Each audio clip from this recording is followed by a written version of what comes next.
Il y a un choix qui a été fait par nos politiques il y a 4 ans de redynamiser la station pour justement créer cette économie touristique. Aujourd'hui, la neige, on est au mois de décembre. C'est vrai que les gens viennent pour les marchés de Noël dans notre belle vallée, mais dès les vacances scolaires, ils viennent à la neige. Même s'ils veulent profiter des marchés, mais là, ils viennent à la neige. Donc, ce qui nous différencie par rapport à d'autres secteurs dans l'Alsace, c'est que nous, on n'a plus de coupure. On va enchaîner décembre, janvier, février, mars sur l'activité hivernale. Et là, on va booster nos hôteliers, on va booster nos gîtes, on va booster tous les restaurants et toute l'activité également de chambres d'hôtes. Alors il y a eu des investissements, vous parlez de boostage. Est-ce que vous avez un retour sur investissement? Est-ce que les gens répondent présents? Oui, on voit qu'aujourd'hui au Lac Blanc, la fréquentation locale est en forte hausse parce que grâce à un télésiège comme ça, qui a coûté quand même plus de 4,5 millions d'euros, on a un confort en embarquement et en débarquement et en rapidité pour rejoindre le point le plus haut.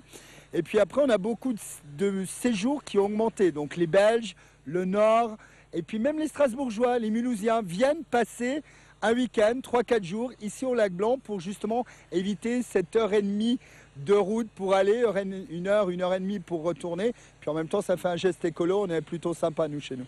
Alors aujourd'hui, on a beaucoup augmenté sur 2 cibles qui sont les jeunes et les snowboarders, parce qu'avec un outil comme ça, et les personnes de plus de 60 ans.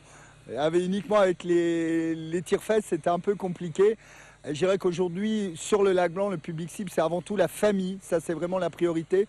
Pourquoi? Parce qu'on a un espace nordique avec 78 km de ski de fond tracés en skating en alternatif, les pistes de ski alpin, 4 itinéraires raquettes, des pistes de luge sécurisées, donc tout un panel, l'école de ski, les accompagnateurs en moyenne montagne, ce qui fait qu'on a un panel pour tous les membres de la famille ici au Lac Blanc. Il faut vraiment qu'on s'améliore sur l'accueil. Ça aussi, c'est quelque chose qu'il faut qu'on mette en avant. La prestation de service. Les gens sont prêts à venir dépenser de l'argent et ils veulent une prestation à la hauteur. Donc c'est ça, avec nos professionnels, on travaille vraiment sur la qualité tourisme pour que demain, on n'ait plus de reproches à faire dans tous les différents services qu'on peut connaître dans une station de ski. Les pistes faciles sont en haut, ce qui fait qu'il y a toujours de la neige et les gamins peuvent débuter sur des pistes vertes très facilement. Et puis les pistes de luge sont à proximité, le ski de fond est pas très loin. Donc c'est ça aussi, en venant ici, avec ce télésiège, on peut pratiquer tous les types de glisse, toutes les activités à la neige. Donc c'est ça, mais faut pas rêver. Celui qui a l'habitude de skier 6 heures d'affilée, il va plus facilement dans les Alpes. Qui viennent s'entraîner ici au Lac Blanc et on sera content.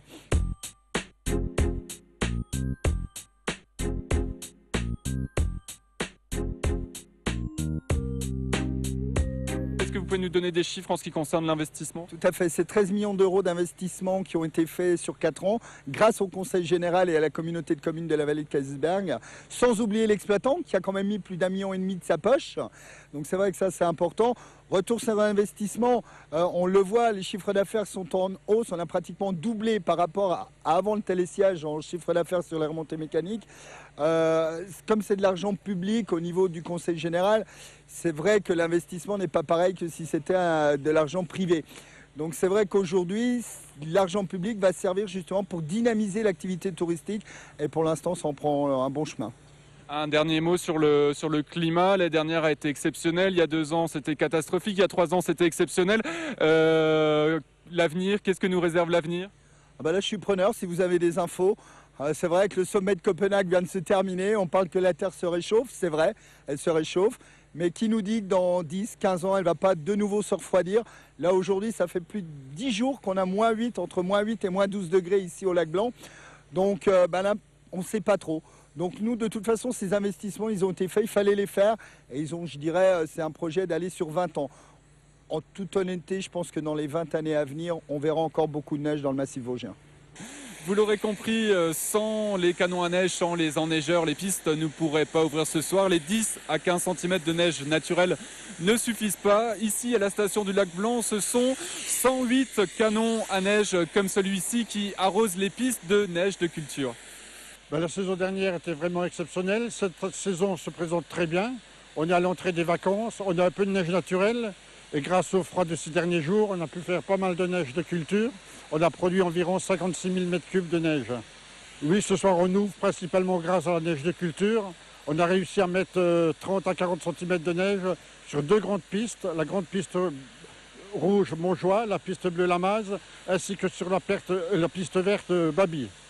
Ah ben, je crois que pour avoir une viabilité sur les stations vosgiennes, tous les chiffres le diront, celles qui ne sont pas équipées de canons à neige ne peuvent pas s'en sortir sur une longue période. Ben, ils fonctionnent simplement avec de l'air et de l'eau qui sont mélangés sous pression par des diffuseurs et ça nous donne de la neige. Il faut simplement du froid avec. Ben, leur impact sur l'environnement, c'est de la consommation d'électricité, mais à part ça, c'est simplement de l'eau naturelle sans adjuvant et de l'air. Une fois qu'il y a de la neige, le travail des dameurs commence. Nous, on embarque dans la Rolls-Royce des dameuses, les dameuses qui œuvrent pour que le skieur dispose. C'est le damage qui commence pour la saison. Tous les matins, c'est parti. Parlez-nous justement, alors là, les pistes vont être ouvertes dans quelques heures. Quel est votre travail à vous? Ben, moi, c'est niveler tous les tas de canaux à neige que ça produit la nuit. Il faut tout niveler, tout mettre à niveau, préparer, fraiser. Puis à 17h ce soir, c'est le nocturne qui arrive pour la première de cet hiver. Parlez-nous de la machine dans laquelle on se trouve.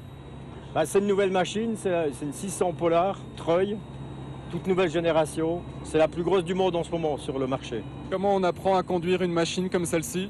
Bon, on apprend sur le tas parce qu'il n'y a encore pas d'école spécialisée. Ça s'apprend, chaque machine a son, comment dire ça, est différente, on apprend comme ça sur le tas. À force de conduire, on arrive. Vous êtes de vrais pilotes de montagne? Des vrais pilotes, ouais. Ça fait 23-24 ans que je roule avec les machines. Et ça roule tout seul à la fin. Alors là, on est en période de préparation.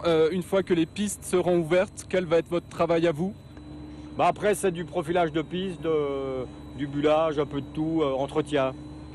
Tous les matins, tous les soirs, après le nocturne, et le matin de bonne heure. Quel dénivelé pouvez-vous monter, descendre avec cette machine? Alors 70% en montée-descente et 50-60% en dévers. 70%, ça représente quoi? Un mur, c'est ça? C'est pratiquement un mur, ouais. C'est extrêmement raide. Impressionnant.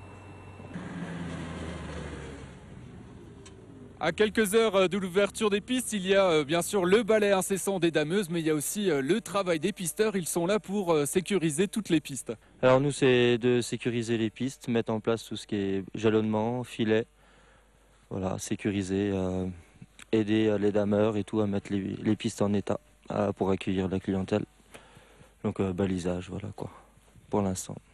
Et une fois que les pistes sont ouvertes, votre travail? Donc patrouillage et prévention au niveau des clients pour éviter les abus excessifs et puis donc les secours principalement. Prévention, c'est-à-dire vous allez à la rencontre des usagers pour leur donner quelques conseils de bonne conduite? Ouais, c'est bien ça, ouais, pour éviter les accidents et tout dommage que ça peut faire. Ouais. Ouais, voilà, patrouillage comme on appelle ça. On circule sur toute la station et on va voir les gens, on leur dit faut pas rester au milieu de la piste, faut se mettre sur le côté si vous arrêtez. Puis voilà. Les accidents sont nombreux sur les pistes?